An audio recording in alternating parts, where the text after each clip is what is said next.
বর্তমানে যে রাজনৈতিক প্রেক্ষাপট এটা একটা বিশেষ গুরুত্ব বহন করে বা বিশেষ গুরুত্ব রাখে বলে আমি মনে করি এবং আমার ক্ষুদ্র জ্ঞানে এই বিষয়বস্তুটা খুব ছোট্ট করে আপনাদের সামনে তুলে ধরতে চাই।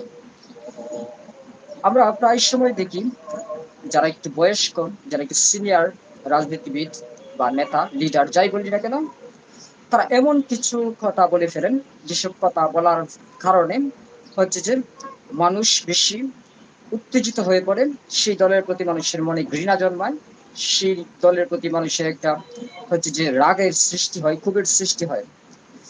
সো এটা কিভাবে হয়, কতটুকু হয় সেটা প্রথমে একটু বোঝার চেষ্টা করি চলুন।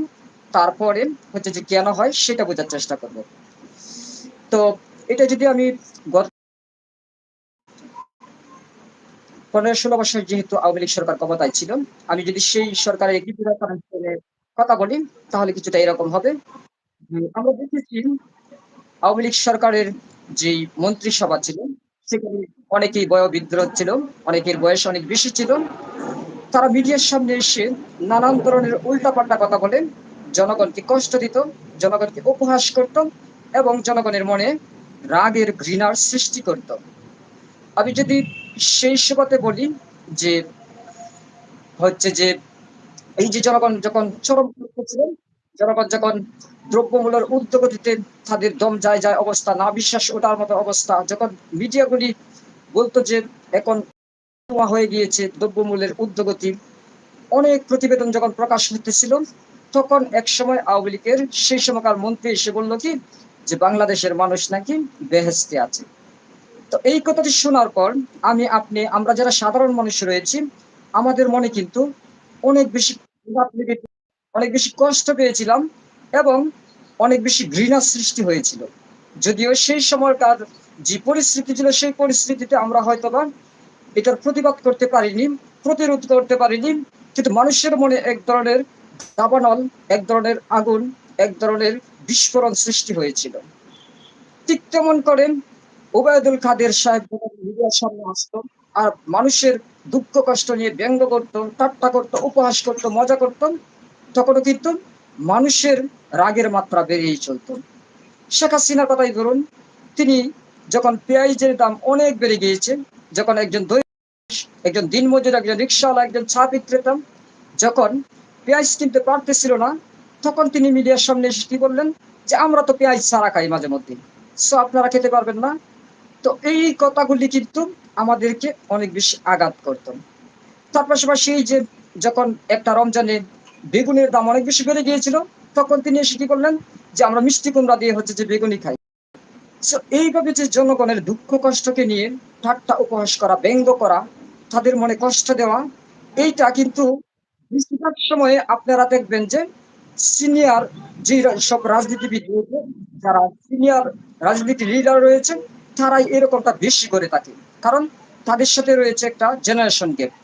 এই জেনারেশন গ্যাপের জন্য বর্তমানের যে মানুষগুলো রয়েছে, বিশেষ করে যুবক তরুণ যারা রয়েছে, তারা কি চায়, তাদের মনে প্রত্যাশা কি, স্বপ্ন কি, আকাঙ্ক্ষা কি, এইটা যেন বয়োবৃদ্ধরা অনেক সময় বুঝতে পারেন না, অনেক সময় ধরতে পারে না। এই যে শেখ হাসিনা যখন ছাত্ররা আন্দোলন গড়ে তুলতেছিল, তখন কিন্তু আন্দোলন এতটা ব্যাপক হয়নি এখন অব্দি। তখন কি বললো যে আমরা কি মুক্তিযোদ্ধাদেরকে চাকরি দেবো না, আমরা কি রাজাকারদের দেবো? অর্থাৎ সাধারণ সকল স্টুডেন্টকে তিনি রাজাকার বলে আখ্যায়িত করে ফেললেন। সেখান থেকে কিন্তু বিস্ফোরণটা ঘটেছিল। So, এই বিষয়বস্তুগুলো হচ্ছে যে সিনিয়র রাজনৈতিক লিডার যারা রয়েছে তাদেরকে খেয়াল রাখতে হবে এবং সংযত হয়ে কথা বলতে হবে এবং মানুষের পয়েন্ট বুঝার চেষ্টা করতে হবে। আমি খেয়াল করেছি, হয়তো আপনারাও খেয়াল করেছেন, যারা ক্ষমতার উচ্চ আসনে বসে থাকেন তারা কখনোই সাধারণ মানুষের দুঃখ, দুর্দশা, কষ্ট এগুলো যেন বুঝতে পারে না। এগুলো না বুঝার কারণে হচ্ছে যে তারা এক একটা কথা হুট করে বলে ফেলে। আর বলে ফেলার কারণে হচ্ছে যে মানুষের মনে কষ্ট জন্ম নেয়, মানুষ দুঃখ পায়, মানুষের মনে ঘৃণার সৃষ্টি হয়। এই যে ধরুন, আমরা যখন একটা মানুষ ক্ষমতার আসনে বসে থাকে, যিনি ক্ষমতার কেন্দ্রে থাকে, তাকে এত বেশি প্রশংসা করা হয়, তার সামনে গেলে মানুষ যেন হচ্ছে যে নিজেকে এত নিকৃষ্ট পাবে, সে যত বড় প্রভাবশালী হোক না কেন, সে তাকে কিন্তু সেই ক্ষমতার উচ্চ আসনে যিনি বসে আছেন তাকে তার সামনে চোখে চোখ রেখে মানুষ কথা বলতে ভয় পায়। আর এই ভয়টাকে পুঁজি করেই হচ্ছে যে তাদের মুখে যা আসে তাই বলে ফেলে কিন্তু বলে ফেললে কি হবে? সাধারণ মানুষ যদি ভোটের অধিকার তাদের হাতে থাকে, তাহলে কিন্তু সেই যে ঘৃণাগুলো জন্ম নেয়, সেই ঘৃণা থেকে তাদেরকে মানুষ বয়কট করে, তাদেরকে মানুষ হচ্ছে যে এই সমাজ থেকে বিতাড়িত করার চেষ্টা করে। যেটার ফসল হচ্ছে যে এই যে ২০২৪ এর যে যুদ্ধটা হয়েছে, যেই ছাত্রদের আন্দোলনটা হয়েছে, যে বিপ্লবটা হয়েছে, সেটা হচ্ছে এটার প্রতিফল। ঠিক তেমনভাবে শুধু যে আওয়ামী লীগকে এইভাবে এই ইস্যুতে দোষারোপ করা যায় সেটা না। আপনারা কিন্তু অন্য দলের নেতাকর্মীদেরকেও দেখবেন যে সেম একই রকম ভাবে তারা একই রকম কাজ করার চেষ্টা করে, একই রকম বক্তব্য দেওয়ার চেষ্টা করে, একই রকম ভাবে হচ্ছে যে মানুষদের মনে কষ্টের সৃষ্টি করেন। এই যে কিছুদিন আগে মির্জা আব্বাস সাহেব যেভাবে হচ্ছে যে মিজানুর রহমান আজহারি হুজুরের প্রসঙ্গ টেনে এনে কথা বললেন, তাকে তুচ্ছ-তাচ্ছিল্য করলেন, তাকে এক ধরনের অপমান করলেন। এটাও কিন্তু মানুষের মনে অনেক বেশি কষ্ট দিয়েছে, অনেক বেশি দুঃখের সৃষ্টি করেছে, মানুষের ঘৃণার পাত্র হয়ে উঠেছেন। সো আপনারা সবসময় একটা জিনিস খেয়াল করবেন, এই কাজগুলো কিন্তু যুবক, তরুণ, অল্প বয়সী যারা রয়েছেন তারা খুব একটা করে না। আমি যদি উদাহরণস্বরূপ বলি যে হাসনাত আব্দুল্লাহ, তারপরে হচ্ছে যে নাহিদ ইসলাম, তাদের মতো যারা রয়েছে, তার পাশাপাশি অন্যান্য দল থেকে যদি আমি বলি যে রুমিন ফারহানা রয়েছে, তার পাশাপাশি পার্থ রয়েছে, এরকম যারা তরুণ রয়েছেন তারা কিন্তু মানুষের পালসটা খুব ভালোভাবে বুঝতে পারে। তাদের কথাগুলো দেখবেন যে হচ্ছে সবার কাছে অনেক বেশি ভালো লাগে। তাদের কথাগুলো দেখবেন যে মানুষের মন জয় করে নিতে পারে। সো বড় বিদ্যুৎদেরকে চিন্তা করতে হবে যে আমরা যদি কথা বলতে না পারি, আমরা যদি কথা বলতে গিয়ে তালগোল পাকিয়ে ফেলি, আমরা যদি আমাদের নিজের দলের সর্বনাশ করে ফেলি, তাদেরকে সুযোগ দেই। তারা যেহেতু মানুষকে কন্ট্রোল করতে পারে, তারা যেহেতু মানুষের মনে স্থান করে নিতে পারে, তাদেরকেই সুযোগ দিতে হবে এবং তারা কথা বলার আগে পরামর্শ নিতে হবে অথবা নিজেই চিন্তা ভাবনা করতে হবে। তাহলেই হয়তোবা যে এই যে রাজনীতির যে সমীকরণ রয়েছে, যেখানে মানুষের মন জয় করে ভোট নিতে হয়, সেই জায়গাটাতে সব দল সমানভাবে সুযোগ করে নিতে পারবে। আপনারা খেয়াল করবেন মাঝে মধ্যেই এরকম বিভিন্ন বিষয়বস্তু নিয়ে হচ্ছে যে সামাজিক যোগাযোগ মাধ্যমে বিশেষ করে সৃষ্টি হয় যে এইরকম একটা নেতা এই কথা বলে ফেলেছে, ওই রকম একটা নেতা ওই কথা বলে ফেলেছেন। এই বিষয়বস্তু নিয়ে হচ্ছে যে এই বিষয়গুলো কিন্তু একটা দলের উপর মারাত্মকভাবে প্রভাব ফেলে। দল ক্ষতিগ্রস্ত হয়। একটা মানুষের কর্মকাণ্ডের জন্য যখন একটা দল হয়, সেটা কিন্তু একটা দলের জন্য বিশাল ক্ষতি। সো এই ক্ষতি থেকে দলকে বাঁচানোর জন্য যারা দলকে পরিচালনা করে থাকেন, যারা দলের ভালো মন্দ নির্ধারণ করে থাকেন, যারা দলের স্ট্যান্ডিং কমিটি রয়েছেন, তাদেরকে এসব বিষয়বস্তুর উপর মনোযোগ স্থাপন করতে হবে। দেন হচ্ছে যে মানুষের ইস্যু নিয়ে মানুষ কি চায়, মানুষের প্রত্যাশা কি, মানুষের আকাঙ্ক্ষা কি, মানুষের চাহিদা কি, সেই সব বিষয়বস্তু হচ্ছে যে মানুষের সামনে তুলে ধরতে হবে।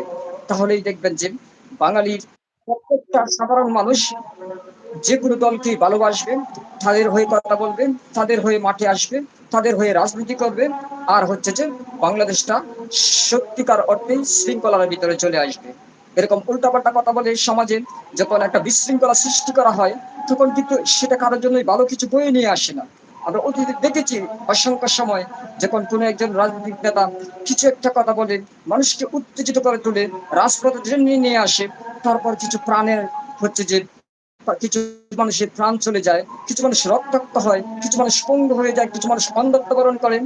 সো খুব হিসেব নিকেশ সমীকরণ করে যদি রাজনৈতিক লিডারশিপ যারা দিচ্ছে তারা যদি কথা বলতে পারেন, তাহলে আমি মনে করি যে এই দেশটা নতুন করে সামনের দিকে এগিয়ে যেতে আরো বেশি হচ্ছে যে বেগবান হবে, আরো দ্রুত হবে, আরো ত্বরান্বিত হবে।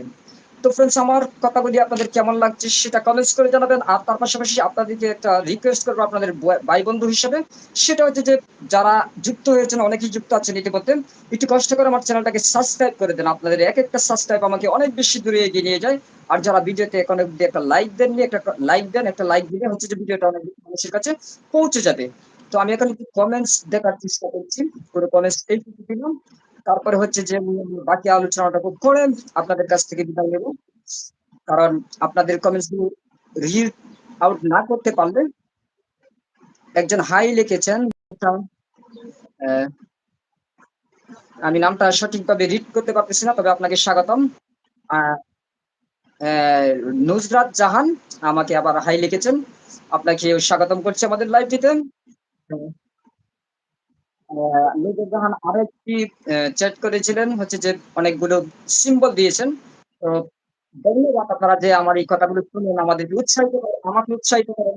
কারণ আমার কথা বলার কোনো যোগ্যতা নেই। তারপরেও আমি চেষ্টা করি সবসময় হচ্ছে যে সমসাময়িক বিষয়বস্তু নিয়ে আপনাদের সামনে আমার যে মতামত রয়েছে, বিশেষ করে আমি যেহেতু একজন সাধারণ মানুষ, রাজনীতির সাথে কোনোভাবে জড়িত না। সো তারপরেও চেষ্টা করি সবসময় যে কিভাবে আপনাদেরকে এই সাধারণ মানুষের কথাগুলো তুলে ধরতে পারি আপনাদের সামনে। হচ্ছে যে এইটা আমার সবসময় সচেষ্ট আছি আমি এবং যতদিন সুস্থ অবস্থায় বেঁচে থাকবো সেটা করে যাওয়ার চেষ্টা করব। কারণ কথা বলতে চাই আমি সাধারণ মানুষের পক্ষ হয়ে কথা বলতে চাই আপনাদের হৃদয়ে যত কথা আছে, আপনাদের মনে যত কথা আছে। আপনারা যদি আমাদের এইসব লাইভে যুক্ত হতে চান তাহলে আমাকে অবশ্যই নক করতে পারেন। আমি একেক দিন একেকজনকে অতিথি আকারে নিয়ে আসতে চাই। সেটার জন্য যেটা করতে হবে আমি একটা ফোন নাম্বার বলছি আমাকে হোয়াটসঅ্যাপে নক করতে পারেন 019251022829। আমি আবারও বলছি 019251022829। এই নাম্বারটিতে আমাকে অবশ্যই আপনারা হোয়াটসঅ্যাপে নক করতে পারেন।